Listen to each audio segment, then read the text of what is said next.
Kita ketiga day mulai kita jangan lupa nak terjun buku ada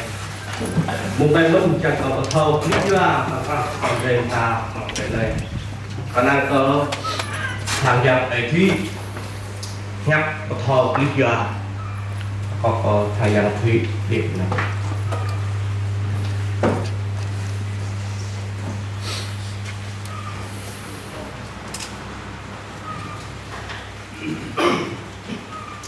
hôm nay có ở đây, đi tìm là ở đây, nếu mình đi nhập rồi, hay là ở bên quảng ta, nhập bên dưới, cái này gọi bên này mong quả này mong phạm ta, mùa xa, cho cái nhiều tổn thương từ chim sáng nó, mùa qua, mít mà cho cái lá, bắt tụ bơi cái nạp ra, nhiều từ quả dốc bơi sáng đẹp, mùa lâu sang ở đây mò và xem tòa tầm ra và lại khắp đua thầu của đi tốt này này mùa ba một lúc cái nào mò ra có sức rồi của tòa cái nhu từ chim rồi cái này luôn chim thạ cái khôn đi vào họ phạm tạm này luôn cuộc đi sang đây cuộc đi chúng ta chào đại kita ketiga day một day phương phòng đó đi thảo vô đi tới đi tới ở đây cô quốc cơ thì người nào ở đây một tổ chào mà mươn chính phủ về làm sao để chỉ hội dân mình mà có quan đây chỉ có bro cha với nhau chỉ có to lên gặp ở đây để mình hết bỏ ra từ chúng ta rồi cũng có tình là ở đây ôm tô mà sao chỉ có về là sang đây nhưng mà ở sang Việt Nam là cũng có cái bằng thảm giang rồi có cái bằng nát bình tâm tra ngon lên ta tôi thật ra để cho mình chỉ chuyên sáng lo tờ này ta tôi làm sao thế rồi cũng có chỉ định chính mà cũng có tại dùng doanh toàn là cả cái mình để có phân tích để chứ đúng bằng hợp pháp phân tích bằng vấn đề để phút có cái bằng đừng có để còn rõ và còn vụ tội bằng kề nên bằng để chứ đúng mà prong bằng vấn đề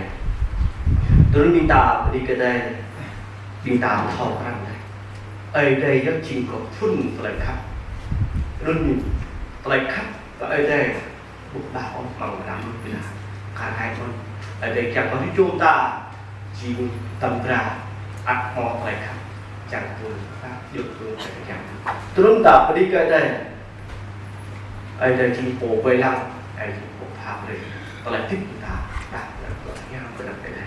một ngày người ta lúc nào ta người ta lúc mua đồ to biết mua một bò họ nhiều đi ơi bình ta đó chỉ là xa là ta tôi ta không rõ ta tôi chỉ là câu nhật bản bình ta có đó là lớp mua đồ một bò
Yeah.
ta mức nào khác chẳng ai thấy bộ tất cả về làm trận tại nước ngoài sau đó thân có thì cái này thấy bông tô mà xả bị nắp việc mong chỗ này mức nào khác Hallelujah, Hallelujah, ơi đây phổ thông bằng tiền lồng tí. Lời tuyên biang, lời tạm bằng tiền ý, nằm đôi việc mời bút một nơi tùy có bình tổ lỗ. Bởi vì đi cơ lời khắp lời bác ý, cờ rứng cho bình mời, xin đi vô bà, rộng bình phía má. Ốc kia đây, ít chính nằm đôi việc mời, tuy hàng đôi việc bồ. Để nó ít khắp cỡ, nằm đôi việc mời, hàng lời khắp nào còn lại. Bởi vì đi phía má, ốc kia đây, để ta nằm đôi việc mời, vương cơ nhập yếu. Để bút bằng lời xót xa hạt lời khắp ý rồi trôn nại khen xô họ dây bạp rồi có lời xót đức cho bị mày ốc kháng bị mày hoặc lời mã giờ là đức cho bị mày gì nào vậy ốc kháng đây bằng rồi này bằng sáng tay ít lời sân ngon của mà hoặc lời không ác cho cơ nào vậy thật tiếp về quốc ý lên ông bà chẳng có tâm chi đi sang đó tôi hàng lời được chuẩn đi ô bảo em mình buông đây mình mày căn mút nào lời chữ nung hết vào con rồi cơ tòa chua tầng ra ô kia này còn câu cái năng cơ sẽ cái sàm ý cô mà ghi cài vài lăng mặc lời chữ nung bị mày ít ra đây lời hấp đông từ lúc vào rồi cả cô phải làm ra còn ở đó lên ô kia này ở biết băng bình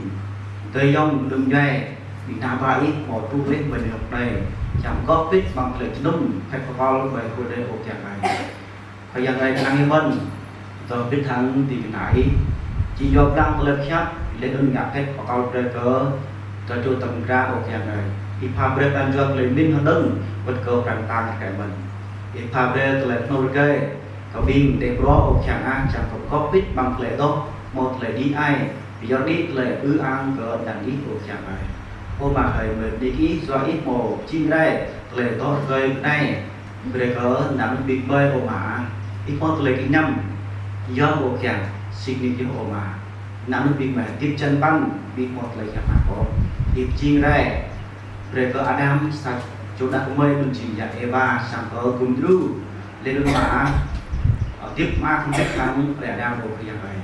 cho nên ô chàng mình đi tiếp mắt mà về thâu lời cái năm lời chắc ít bằng lời tốt tới bên này gần như của bạn bị mời chàng cơ là tiếp tôi nhà ưng an gần đàn ý của chàng suốt tương bộ chàng rồi cho cái ý đặt lời cho nó đi mời bởi ở đây rồi có ý tỏ không hàng phao đây lời yêu nhàng tôi muốn làm không biết hoặc là luật hòa tôi mới biết là hàng năm phải dành Jesus Christ Amen.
ở đây một chút bằng rạc đừng phun đừng tua đừng phúc văn phúc ở là phúc nào có nhô có chim về to thời này nhiều vậy ở đây lại nạp đuôi to chân văn đủ nhà bố cao chỉ chim xài tô của thu là đất của mình nhiều vậy ở đây mặt lần màn hít vi bằng lô nâng bằng hoa lết từng chim bằng đề lết từng ra đây có nắp nạ núi càng lăng lăng nạ núi năn dù chiên kết lết từng chim năn nạ núi màu năn lết rơi ở chim đồ chim lên ở chiên hít năn như cổ so sê Adam và năn rơi ở pít lô nâng rong lết từng chim bằng đề hàng phi bằng lô lệ các ở đam nhu phù bút mò với chù lấp đất nhung ố dương và ở đây ngắt rửa làm vết vỡ lên mặt hi xa vết làm xúc dân ưng của võ hi nhu hàng ở xa dương và ở đây mắt làm xúc nhu mò mặt lên mang ở đam chiên lệ xa cho đặc mời lết từng ra đây ở Adam lát đất này mò lết núi này lang mừng làng câu asar mừng asar câu Adam chỉ cho nhu chim đã mời doa ơi nhu tùy mau ra doa mừng đặt cây doa cái nôn trước đặt cây chỉ là đối ý mừng mít mà nhu lết từng tọa tết khi hàng bề nhu lết từng toát nhu chiên xa sạch Adam hàng bề nhu vít toát nhu lên có toát luôn sống bu màu về lâu thì đó như vậy.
Yehovah đời lại nát núi trong thành bú nhà gỗ có chịu chim sa trổ cổ du lắp dỡ ở đường sâu tình Yehovah đời lại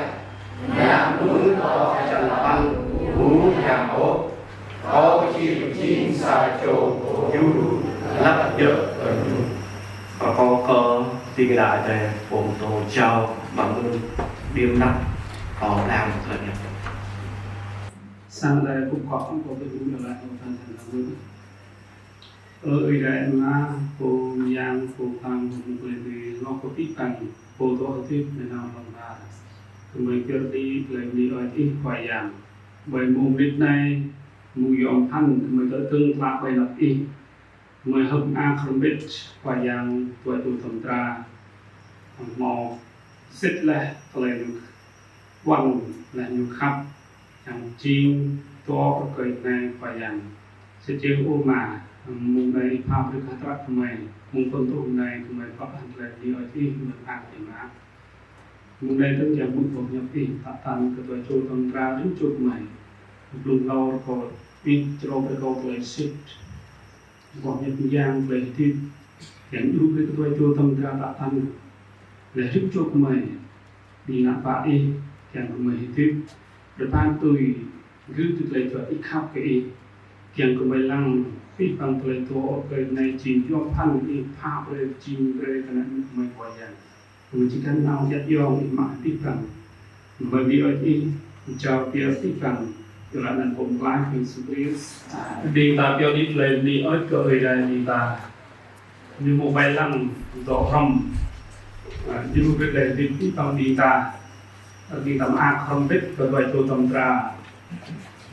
được xếp lại được quần lại lần bài đọc ở đây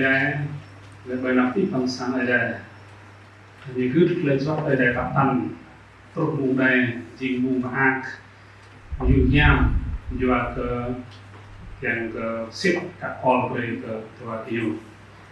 ada trung tàu thúc đi ra ở đây bài lăng sáng ở đây thúc đi tha sinh giang phúc biết bằng đi dù ruột ôn to lại nên phúc biết bằng đi để tuồng pro đi nạp vào ở đây mong sáng ở đây đi tạo cái này phúc đôi chỗ tầm tra mòn vươn mòn green phúc biết mà thấy dòng cùng về rồi cả lại đi ở đây trong đây như mắc của một lần dùng nhàng dù sang ở đây đi ta mong muốn đi đi cái nào đi thay sinh giang một chạc yêu cầu kiềng tờ do bốc nhấp ở đây ship break ở đuôi chỗ thẩm tra kiềng lại các call break ở đuôi chỗ thẩm tra của nó ở đây nó sang ở đây đấy chỉ một lần dùng nhảm thì mà ở trong lâu mà không biết là chúc mừng break ở đuôi vì cái chào mang ở đây khao được lần dùng nhảm ở đuôi chỗ thẩm tra chỉ bạc và nọc còn biết mục đây tôi ăn đi ta chẳng mình bọc nhấp ở đây mà hát ở đây cho màu chi là mà hát chỉ tôi muốn phút jalan tua muốn jalan tua pan truk của tua phút mà at jalan phút nhiều thì tôi muốn phút jalan tua jalan tua pan có nhiều cái chi tới tổ cái này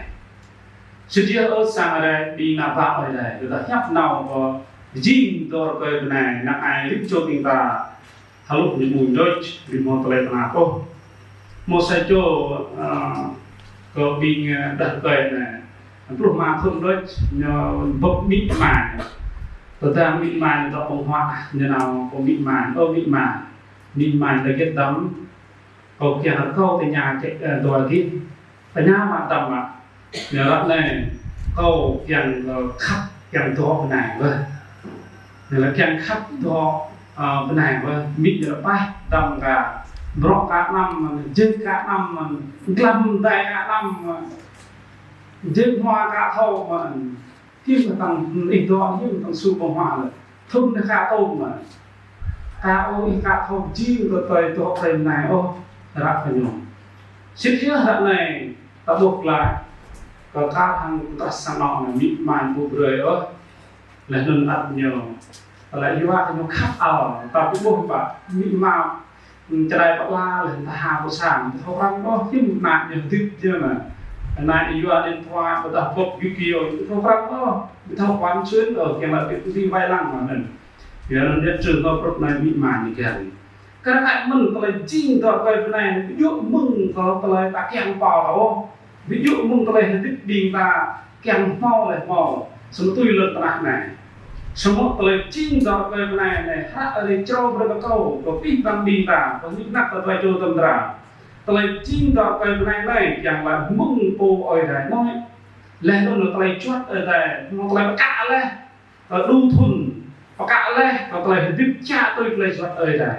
สมมติเอาพวกเราได้นุ่ยเราดึงอยู่ที่กึศชับแล้วระยะนี้ก็เลยลิ้นก็ได้สมมติมันก็เลยตัวไปเป็นไงจ้าตัวยังก็เลยพอไปทุกอย่างสมัยbị đảo lộnอย่างว่าจ้าตัวยังก็เลยซ้ำเลยมาใบนับได้งอกอยู่มาการขายมันอัตราดีได้ตัวโจตำราบ้านตัวเลยชดได้ตัวตัดตั้งพวกชับได้ตัวจิ้มมันสร้างได้แต่พวกรักnàyแต่chỉ biết không biết chừng nào lâu ta tôi họ gọi nhiều chính lời tôi về cái này lâu ta brusa po bị chính ra lời tôi về cái này brusa po chính ra lời tôi về cái này mình ta vất lại bằng chân phun nhiều Jehovah ở Đài Lá nạn nuôi đó chân pan bộ nhảm ô nạn nuôi đó chân pan bộ nhảm ô rồi tôi chân phun nhiều câu chỉ riêng sai cho cô chú lắc giữa cửa nhổ bao nhiêu là câu chỉ riêng ta lặng bằng cả bơi nữa chỉ tôi muốn phun chân toa ta làm thuốc pan bơi nữa câu chỉ riêng tao xa phải nhắm xa bằng mông xa này cô riêng hay lời to cái này rai không ơi đâyตัวจะยำซาเนี่ยไรมึงเลยได้อยู่ไรมึงไหนมึงดูอ๋อข้าก็รอยเกิดกูอยู่มึงไหนมึงดูอ๋อแล้วมึงเป็นรูปในรูปติเสมอเลยไรมึงเลยได้แต่จากนั้นเราต้องพุ่นจันตัวจันตัวผู้สาวตรุปตัวผู้ตัวหมู่มึงเลยถ้าสิ่งอย่างไปท่องก็คงเป็นยืนว่าไปได้เงาเรือดำปิดเวอร์เล่นนุ่นมาฮีชาเปกลางชุกยืนนุ่นบอกให้ยูหังสารยืนว่าไปได้มักกลางสุยูมองมักเล็กมึงอดามจีไรใส่โจดอกไม้เล่นนุ่นบาไรเปออดามแต่พอพระได้ที่ปะมึงได้จีไรตัวแตงอดามปิดเวอร์สมรนั่นมันเลิศนะอะไรเกี่ยงกับใส่โจมันปิดนั่นแหละอะไรเบรย์ยาเจ้าทุกเบย์ซาตัวตรงนั้นตัวอะไรพวกยาเจ้าในยาเจ้ามันปิดเวอร์อะไรเขาอะไรปิดลางเขามันเบรย์จันเลยนะอะไรรังเบรกนั่นพลิกลางแต่ว่ารังพลิกบุฟเฟ่ต์กับโนตานั่นมันลำนั่นรังคอมเบรกกาปิดมือตัวแต่รังเบรกงินแต่ลิบงินด้วยงินกามันพวกมันจะปิดเหล่าอ่ะใช่ไหมสมมติว่าพวกอะไรที่อะไรเนี่ยเบรกตามปิดเวอร์เล่นยางอะไรเนี่ยเบรกnhưng mà nên nhớ mặc súc dòng lên những chuyện này từ đất ngoài sao lại dòng thì mà súc nên lại ta buộc lại cái súc mà chăng cái green rum trông ba rum to rum bít là súc sẽ rất chúng ta buộc lại cái này tạo sao tạo ra từng bằng rusa mình ôm chín này cái to cái này tạo sao này ra người đây tạo ra phải chín lắc chútบอกให้บินบาลังจะนำฟุตอยู่ที่นั่นเขายิงใส่โจโฟยูลับเยอะบอกให้อย่าละลับเยอะนั่นแหละแต่ตาบินตาตกบอกให้อะไรบินตาบินลังเต็มนี่เลยบินตาบินทบโอ้แต่บินพวกตาเขาสมลับเยอะนั่นอย่างไรนั่นเอ้ยได้จริงเนี่ยบินโมโตโลกัดเยอะตุยห่างปรามจั่วครับมาเดียวเลยนะ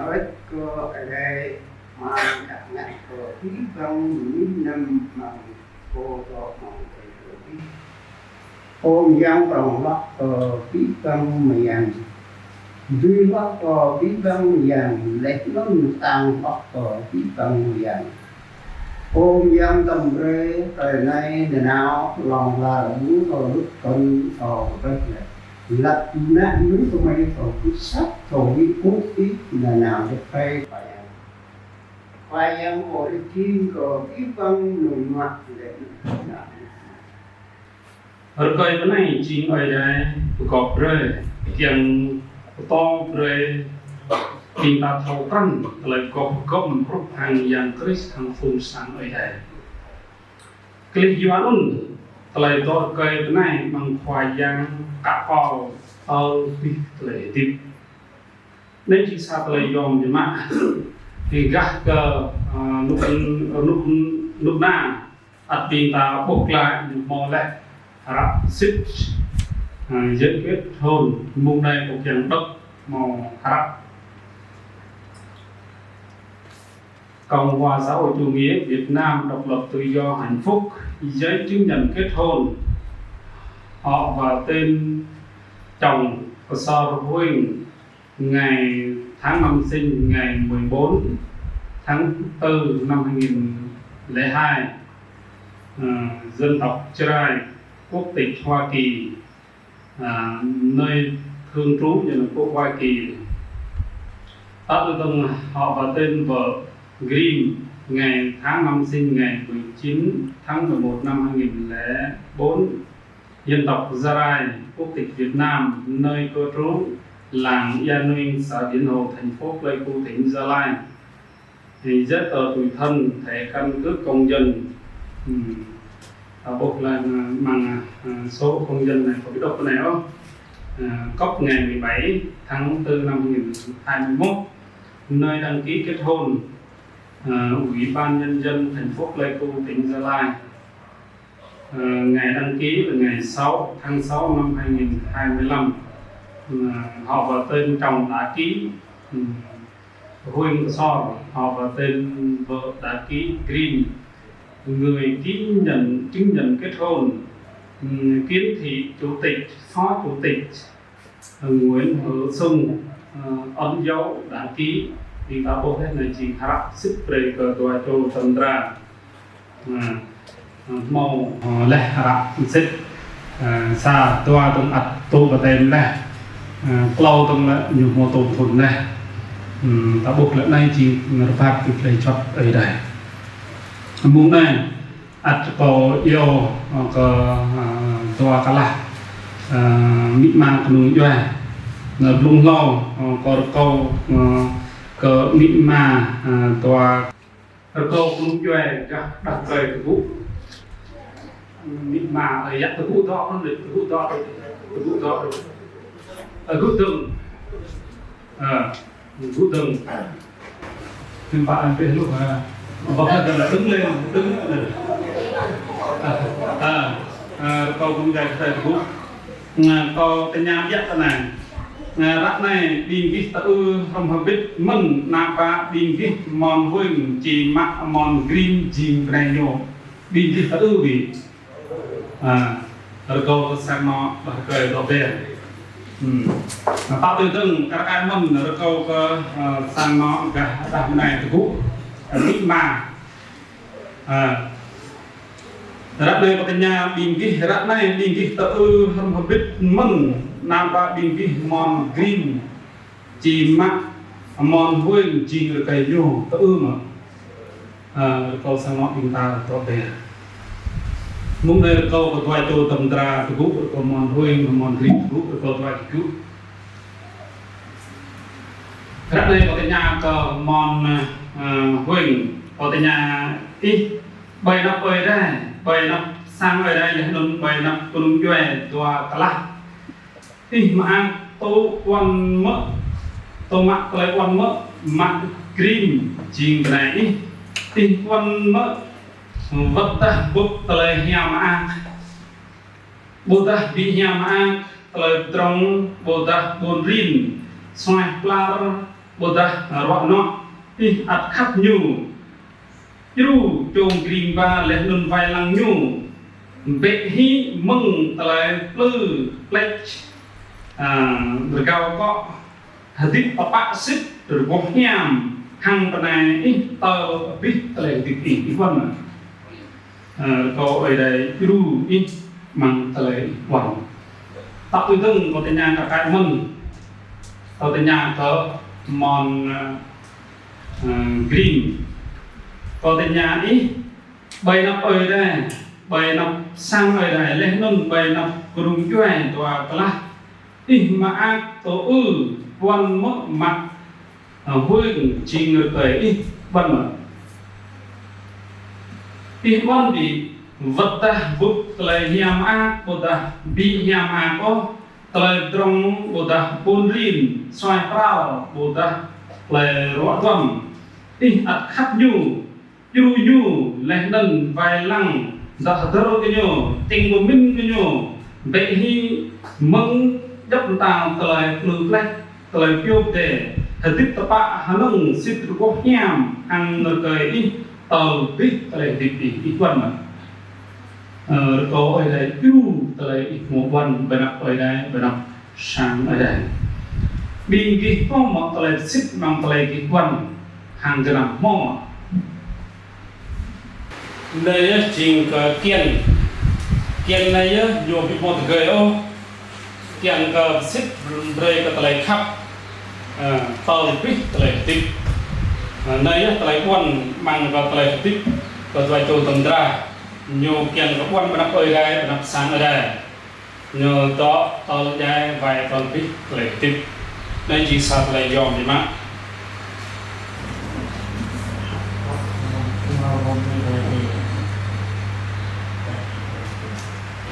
hàng thiên nơi cầu vượt của người ta lời học sức cầu ngạc phim trình này câu hàng năm về tây mà về tây na đây không về tây rằng nhau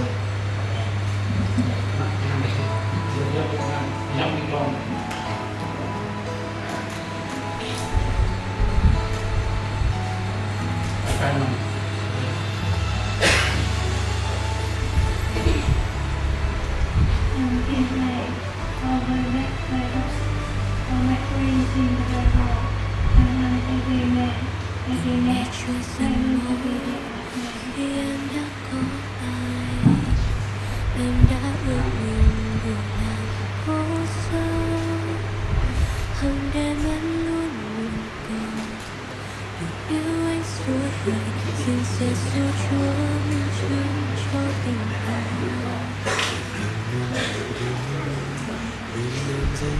mình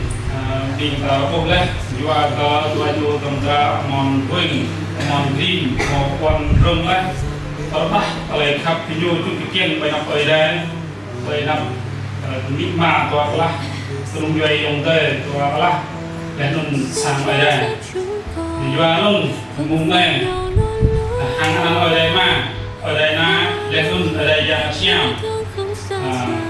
toa cái nhu chỉ cái nàyถ้าอะไรมันจริงแล้วมาเกิดจากลูกสะพันจากนำตัวนุ่นนำไปลุยไปจากที่โอ้ถ้าเก็บอะไรมุกบอกแล้วมุกอะไรก็บอก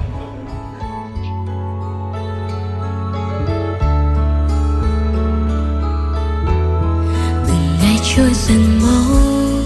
khi em đã có ai em đã ước mình được làm cô dâu hằng đêm em luôn nguyện cầu được yêu anh suốt đời xin Giêsu Chúa minh chứng cho tình ta giờ thiêng liêng đã đến bên em giây phút này bước giữa thanh đường hòa lòng nơi đây hẹn rằng bên nhau trọn đời chia nhau buồn vui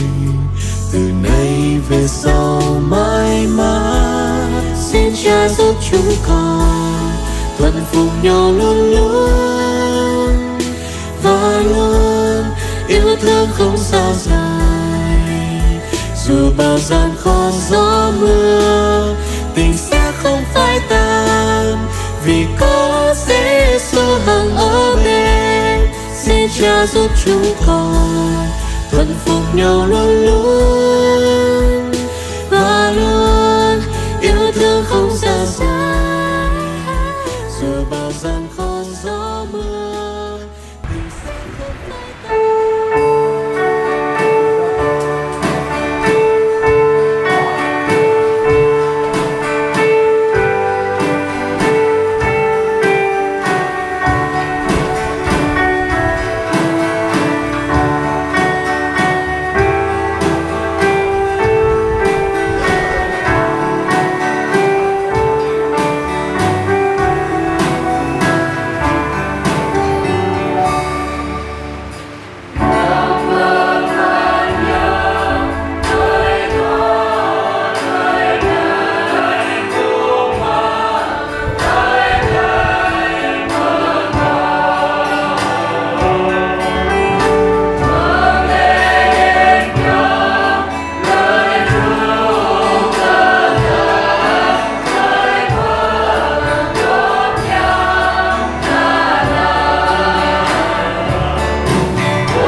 trao dâng ngây ngất, nghe trong con tim rộn vang chẳng nói thành lời. Cảm xúc thật tuyệt vời phút giây này, tay trong tay nhau niềm vui như thế, hai con tim ta hòa chung tiếng hát lời nguyên ca. Nếu đó là nhiệm màu ước cho tình yêu đắm sâu, Chúa đã chọn người này dành cho anh, mãi mãi trọn đời chẳng hề ly thân. Dẫu bước đường đời thời gian quá nhanh, nguyện cùng anh hãy cùng anh bước chân.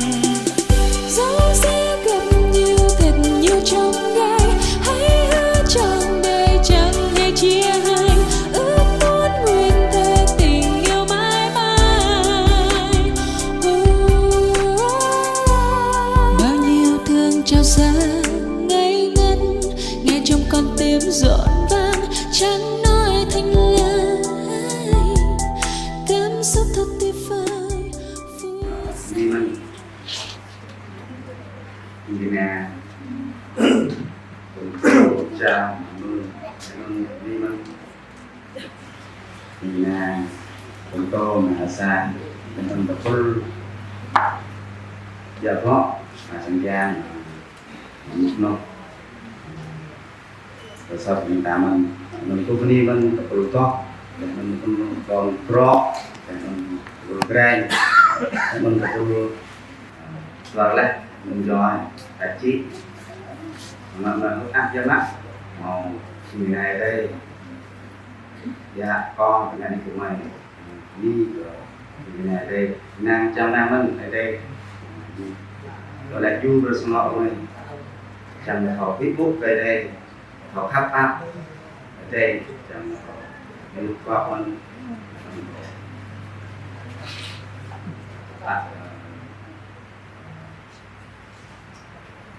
vàng doai của con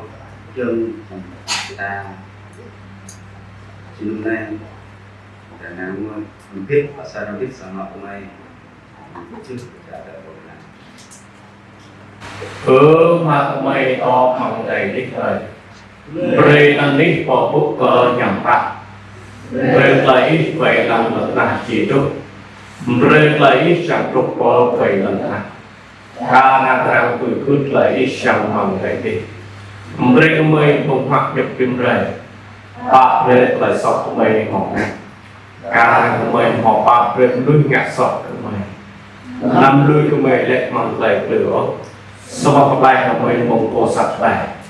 do cơ tiền trào vào thời gian lên tuần lệ hàng nhà gặp ý chỉ đừng dùng đã họ trúc bộ để đi nào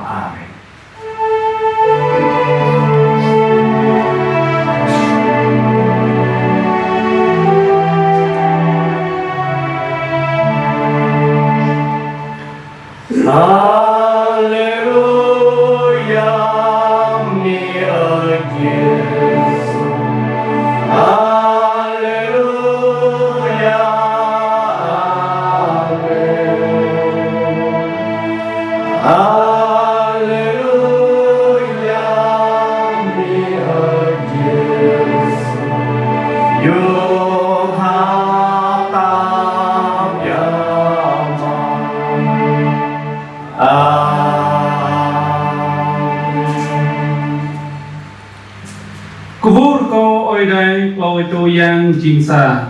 po phun phao bre tlai khap long la mung oi ma po phao bre tlai pa be hoi mung hoi yang Yesu Kri le non po phao bre tlai lu ko tlai tim yang mung yang chiam er ko i mung dai long thi oi mi yun tum ni hiam bre ko toi tu tam tra tung sang mo pro tum ni hiam bre ko mi ma tung doi to kala lên tu ni hiam rê có sang ở đây đi du rót đi na vậy chỉ tưởng một người này từ tôi rồi xử lý cho lại từng tim ta hòa chung tiếng hát là nguồn cầu, nếu đó là nhiệm màu ước cho tình yêu đậm sâu. Chúa đã chọn người này dành cho anh, mãi mãi trọn đời chẳng hề ly thân. Dẫu bước đường đời thời gian quá nhanh, nguyện cùng anh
Thưa quý vị khách quý thân mến, hành trình vạn dặm được bắt đầu từ những bước đi đầu tiên. Và thật hạnh phúc khi những bước đi đầu tiên trên con đường hôn nhân của cô dâu và chú rể có sự đồng hành và chứng kiến của toàn thể quý vị khách quý. Và ngày hôm nay chúng tôi rất vui mừng và hân hoan chào đón sự hiện diện đông đủ của toàn thể quý vị đã cùng nhau tham dự và chúc mừng cho buổi lễ thành hôn của chú rể Huỳnh và cô dâu Grim trong buổi trưa ngày hôm nay. Thưa quý vị thân mến, ngày em khoác lên mình chiếc váy cưới, anh hạnh phúc với sứ mệnh của mình. Sứ mệnh của anh là để yêu thương, là để bảo vệ, là để nắm tay em đi hết quãng đường còn lại. Cũng giống như câu chuyện tình yêu của chú rể Cà Sor Huỳnh và cô dâu Grim. Sau một thời gian quen biết và tìm hiểu nhau, được sự đồng ý của hai bên gia đình và được sự chấp thuận của chính quyền địa phương, cô dâu và chú rể đã lựa chọn ngày hôm nay là ngày 02 tháng 7 năm 2025 để long trọng tổ chức lễ thành hôn ngày hôm nay. Và sự hiện diện của toàn thể quý vị là những điều tuyệt vời nhất cùng nhau dành tặng cho đôi bên đường ngày hôm nay. Và thưa quý vị thân mến, thì trong thời khắc thật là tuyệt vời này, chúng tôi không để quý vị phải chờ đợi lâu hơn nữa. Xin mời quý vị chúng ta sẽ cùng hướng ánh nhìn thân thương của mình về phía cổng chính của khán phòng ngày hôm nay và cùng vang lên tràng pháo tay thật lớn và nồng nhiệt để cùng chào đón sự xuất hiện của hai nhân vật chính ngày hôm nay. Xin mời chú rể Cà Sor Huỳnh sánh duyên cùng cô dâu Grim. Vâng, kính thưa toàn thể quý vị thân mến, tình yêu là một món quà thật tuyệt vời mà Đấng Tạo Hóa đã ban tặng cho chúng ta, và bất kỳ ai cũng có thể nhận được món quà ấy. Thật tuyệt vời. Cũng như vậy, bởi đức tin nơi Đức Chúa Trời và vâng theo sự hướng dẫn của Ngài,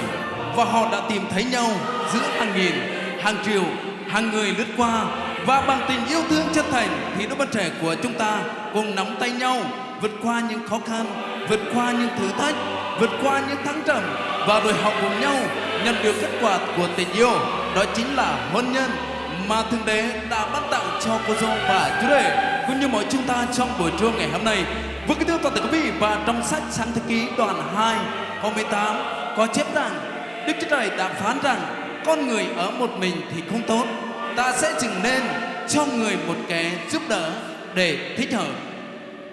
Vâng, và thưa quý vị thân mến, thì hiện diện trên sân khấu hạnh phúc ngày hôm nay là hai gương mặt đẹp nhất, rạng ngời và hạnh phúc nhất. Xin quý vị chúng ta sẽ cùng nhau dành một tràng pháo tay thật lớn để cùng nhau chúc mừng cho đôi uyên ương ngày hôm nay 100 năm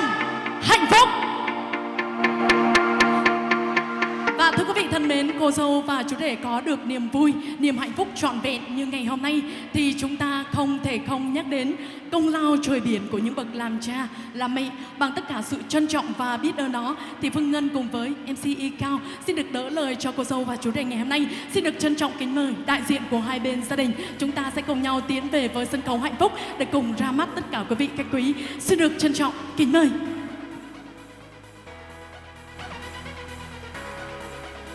Và về phía đại diện họ nhà trai, chúng tôi xin được trân trọng kính giới thiệu các ông Cờ Sòn Phưn và bà Rơ Chơm Phít là song thân của chú rể ngày hôm nay. Đồng hành cùng với đại gia đình họ nhà trai là đại gia đình họ nhà gái, có ông Pyr và bà Pinh là song thân của cô dâu xinh đẹp ngày hôm nay. Chúng ta sẽ cùng nhau tiến về với sân khấu để cùng ra mắt tất cả quý vị khách quý.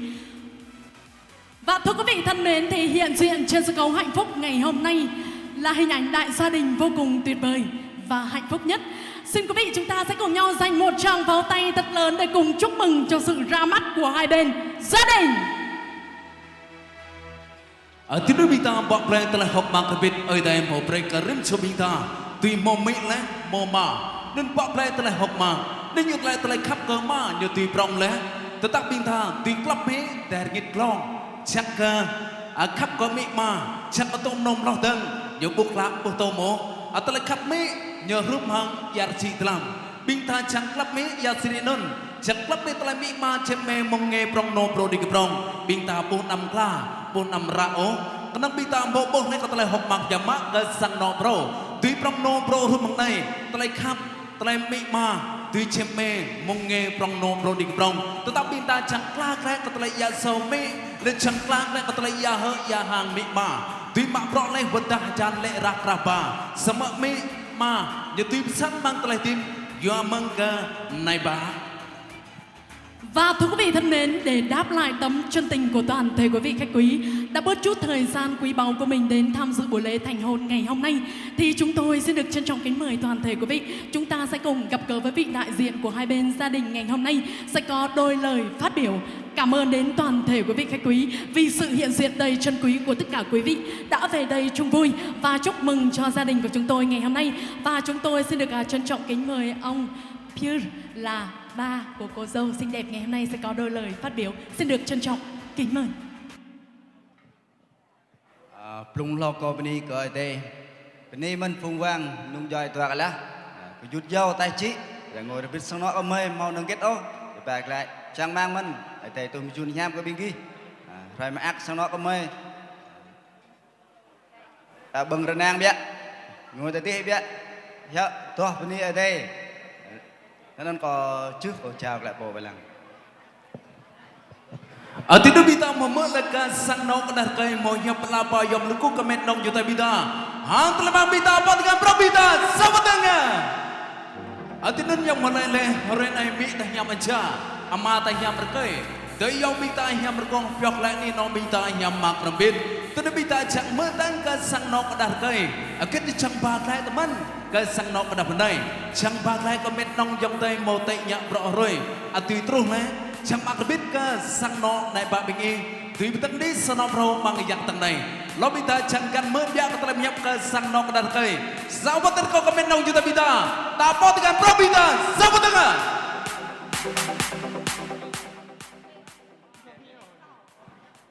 tùy đơn lại sang nó cái cây những bút thầu dày ô nhờ ra tetapi ta gọi nhờ lại những chữ hiá nhờ ra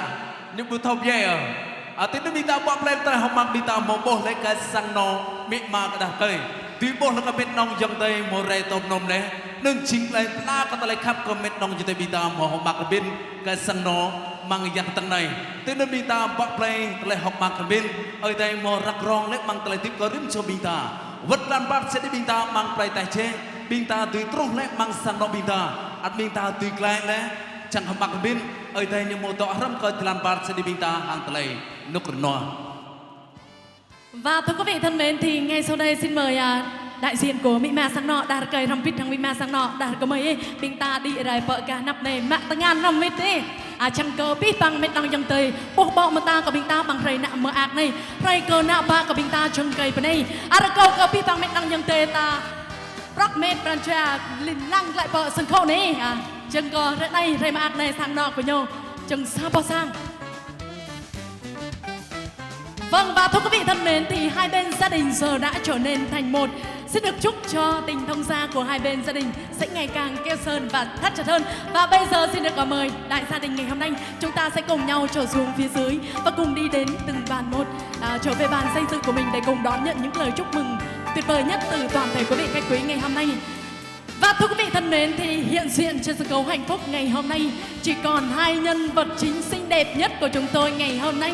Rất là tuyệt vời. Và chú rể ơi, có thể dành cho cô dâu xinh đẹp của mình một cái nắm tay được không ạ?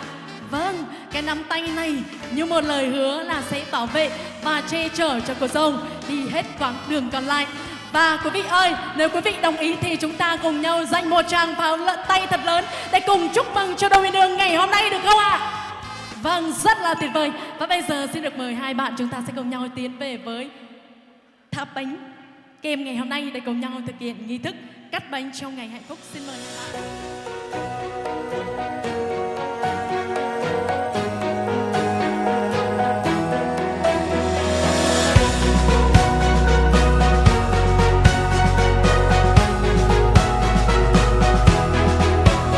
Điều anh luôn thầm mơ mỗi đêm, phút giây làm người chồng yêu em. Một mái ấm gia đình đôi ta, cùng em rất chia buồn vui. Ngày đầu tiên mà ta có nhau, em sẽ là cô dâu của ai. Hẹn ước trước Chúa yêu mình anh suốt đời, làm sáng danh cha trên trời. Ngày hôm nay bước trên con đường hạnh phúc, mình cầm tay qua bao tháng ngày, cùng anh xây đắp nên yêu thương, cùng em đi tới cuối con đường, và sẽ giữ mãi trong tim mình ngày ta sánh đôi.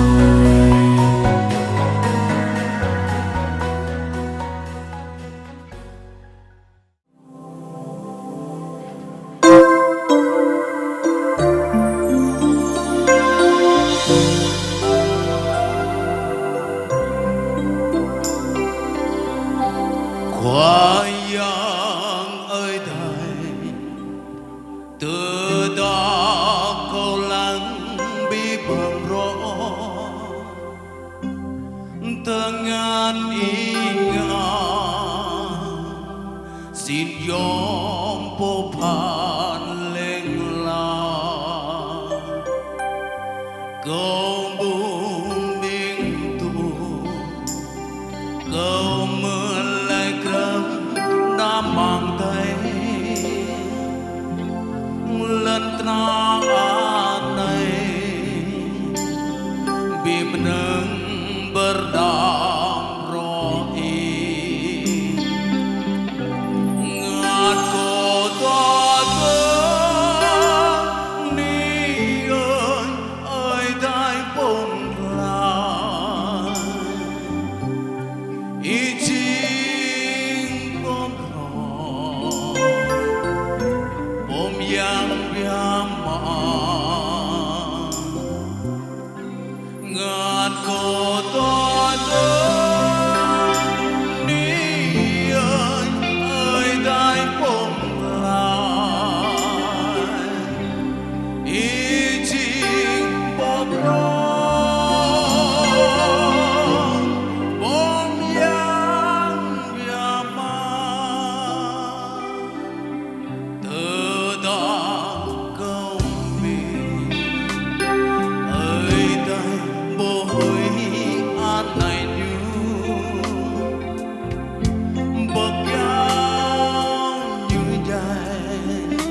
tràn ngập trên khắp quê hương con. Xin cho yêu thương cha sẽ đổi thay cuộc sống đời đời. Xin mừng cha tuôn đầy lời chân lý cho bao ta. Xua tan đi yêu thương Đức Chúa Cha người đến. Chúa ơi xin con hương chúng con giờ này.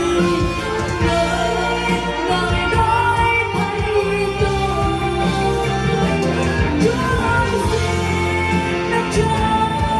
đến trong giờ này. Vinh quang muôn đời.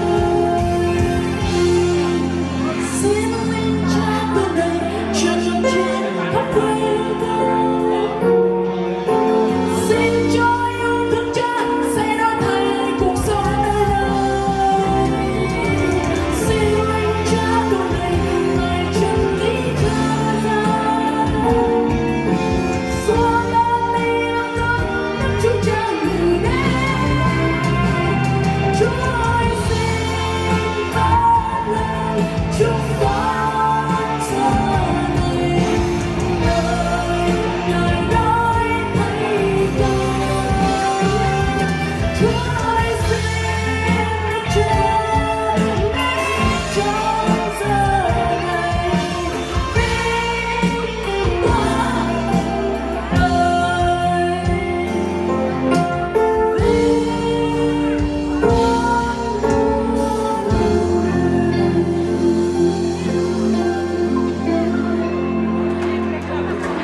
Sa tengah ni ke pitang bitai mau sa teleto ang patu tenai rekau ke pitang bitamo ka champo balare sang nak ko parau nei arkau ke pitang bitamo muk sa teleto.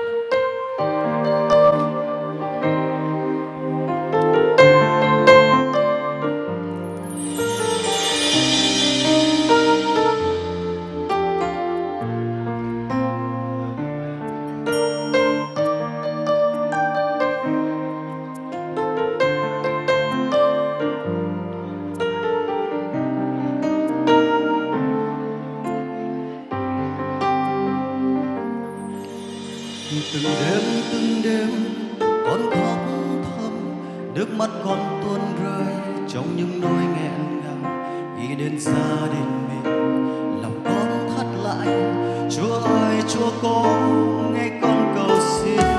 Đã bao năm con đến với Ngài, khấn xin Cha giải cứu gia đình con. Vẫn biết mỏi bon chen lạc giữa cuộc đời và không tin Ngài Chúa ơi. Nguyện xin Chúa cứu lấy gia đình con, nguyện xin Chúa ban ơn phước cho con, để cho mẹ của con được biết đến Ngài qua đời sống con. Ngày mai đây khi nước Giêsu đến, mẹ ở đâu Cha ơi ở nơi đâu? Mắt con nghẹn ngào tuôn rơi mỗi khi nghe đến gia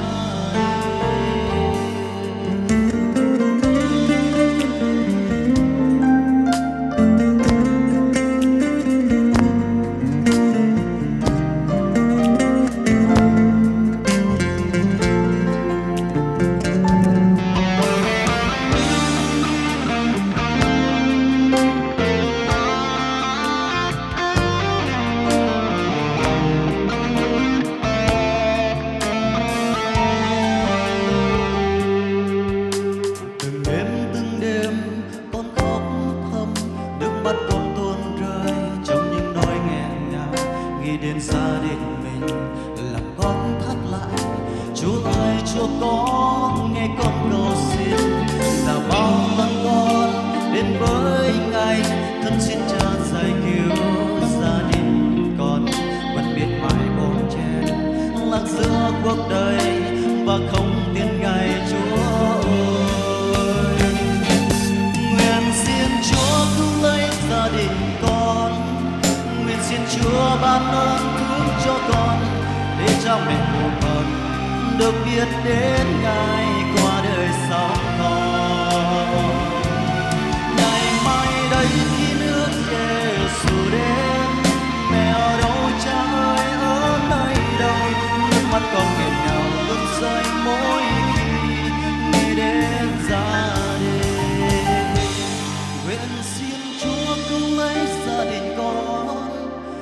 xin Chúa ban ơn phước cho con để cha mẹ của con đừng biết đến ngày qua đời sau.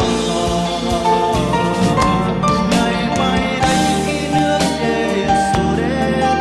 mẹ đâu cha ơi ở nơi đâu, nước mắt con nghẹn ngào tuôn rơi mỗi khi nghĩ đến gia đình. Nước mắt con nghẹn ngào tuôn rơi mỗi khi nghĩ đến cha mẹ.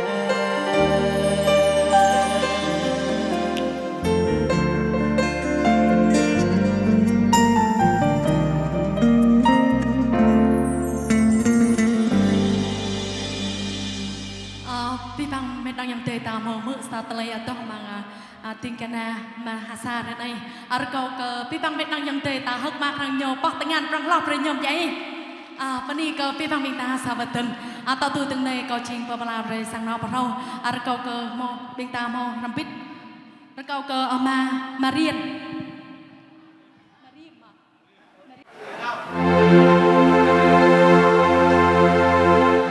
Dần ra như trong đêm mịt mù, như đêm lạnh, như đêm rừng vắng. Tôi lối như con sâu con chim vẫn dậy cô.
đang tới,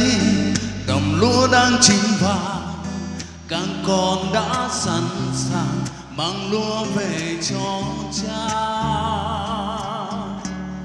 Kiếm mồ gặt thật trúng,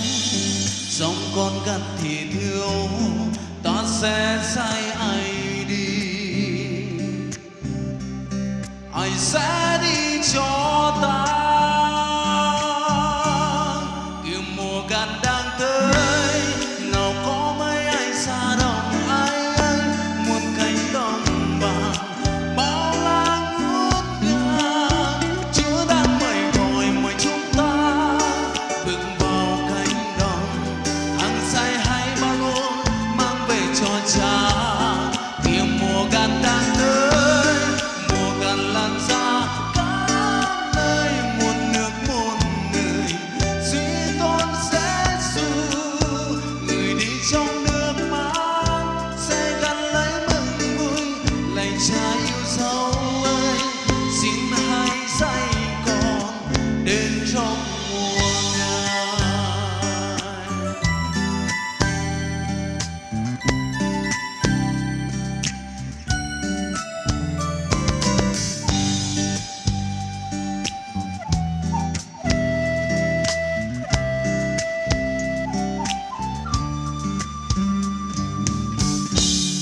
Kiếm mùa gặt đang tới,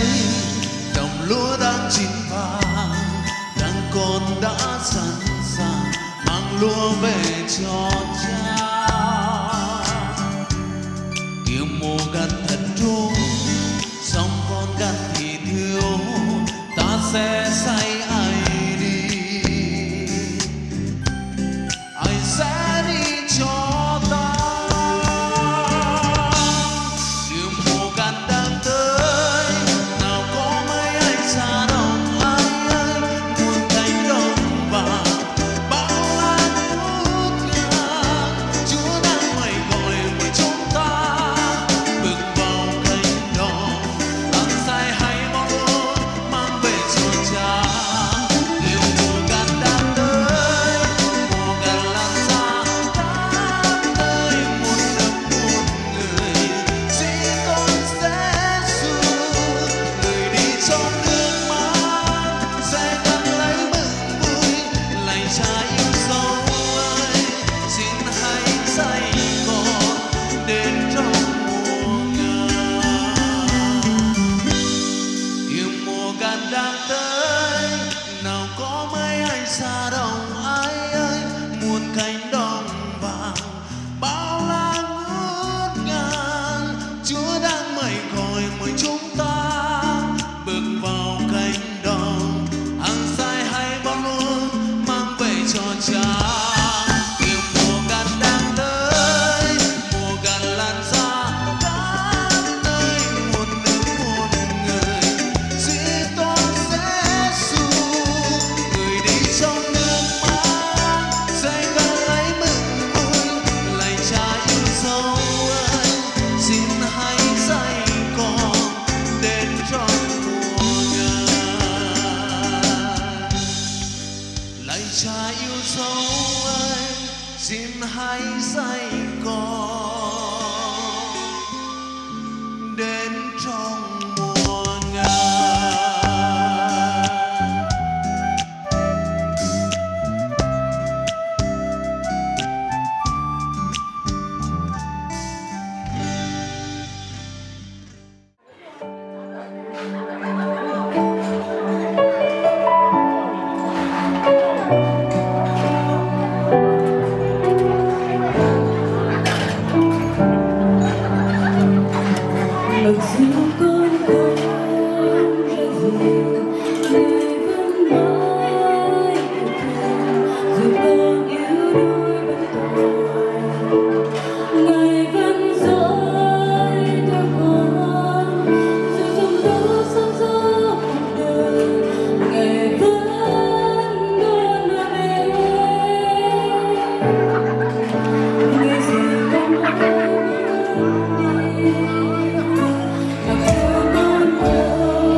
phút giây làm người chồng yêu em, một mái ấm gia đình đôi ta, cùng em rất chia buồn vui. Ngày đầu tiên mà ta có nhau, em sẽ là cô dâu của ai. Hẹn ước trước Chúa yêu mình anh suốt đời, làm sáng danh Cha trên trời. Ngày hôm nay bước trên con đường hạnh phúc, mình cầm tay qua bao tháng ngày, cùng anh xây đắp nên yêu thương, cùng em đi tới cuối con đường, và sẽ giữ mãi trong tim mình ngày ta sánh đôi.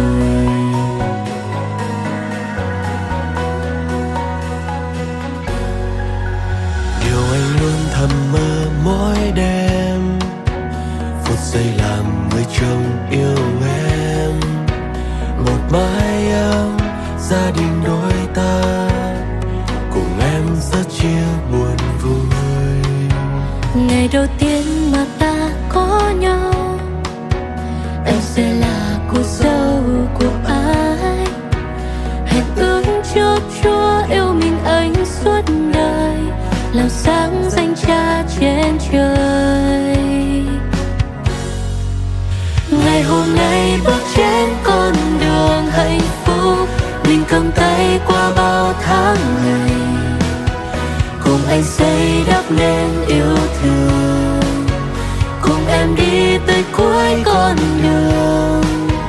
và sẽ giữ mãi trong tim mình ngày ta sánh đôi. Dẫu sóng gió hay là âu lo, thì vẫn có Giêsu Chúa luôn đi cùng, vượt mọi phong ba chẳng thể nào chia xa.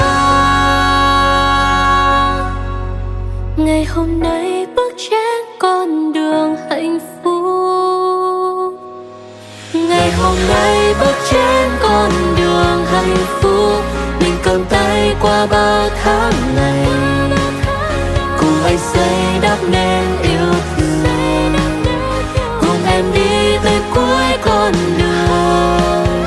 và sẽ giữ mãi trong tim mình ngày ta sánh đôi.